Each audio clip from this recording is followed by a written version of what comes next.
do need to leave room. The question that our race officials will be, and also, would he have made the corner if there was no car there either?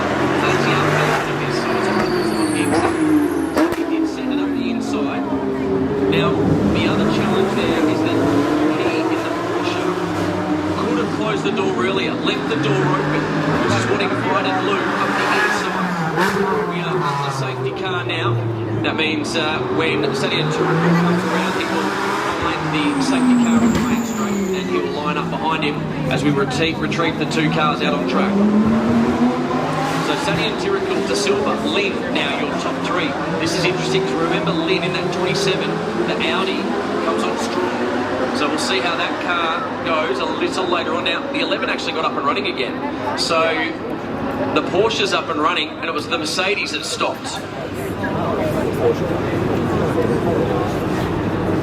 So just waiting for what's going to happen here in terms of the order behind the safety car. Because here comes Sadia Turco now. It's over the start line. This will be making their way past. So 1 and 2 remain unchanged.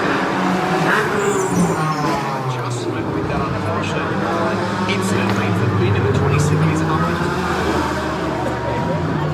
Watch the replay now. This is he and his Porsche. The damage down the side of that car, turned in. Close contact. Yeah, turned in when the Mercedes was alongside.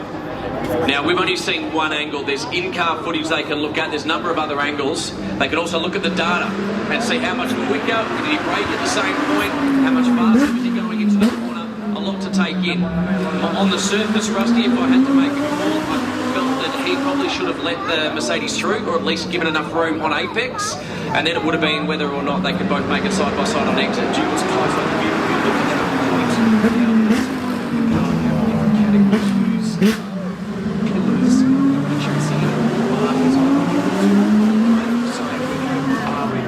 Far enough up to execute the pass, and as you rightly say, would you have made the corner to begin with? So a bit for race control to digest. Admittedly, I know it's not a championship round, but those two had a very good outing here yesterday, but they will not feature.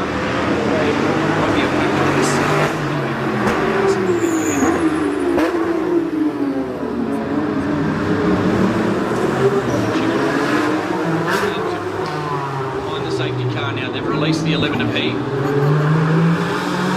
making his way back to join the fields. We'll keep an eye out for the retrieval of the 3, the Mercedes-Benz AMG GT3 with Lou, who was stopped out on track. We saw him getting out of that car. The big gap that Sadia Turco had was over 15 seconds in the end, but now that's down to nothing under the new safety car. He has to build that buffer, build that gap again.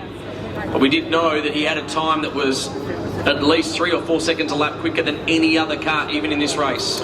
Now, a couple of music acts that you might get to enjoy in the build-up to the Formula 1 Singapore.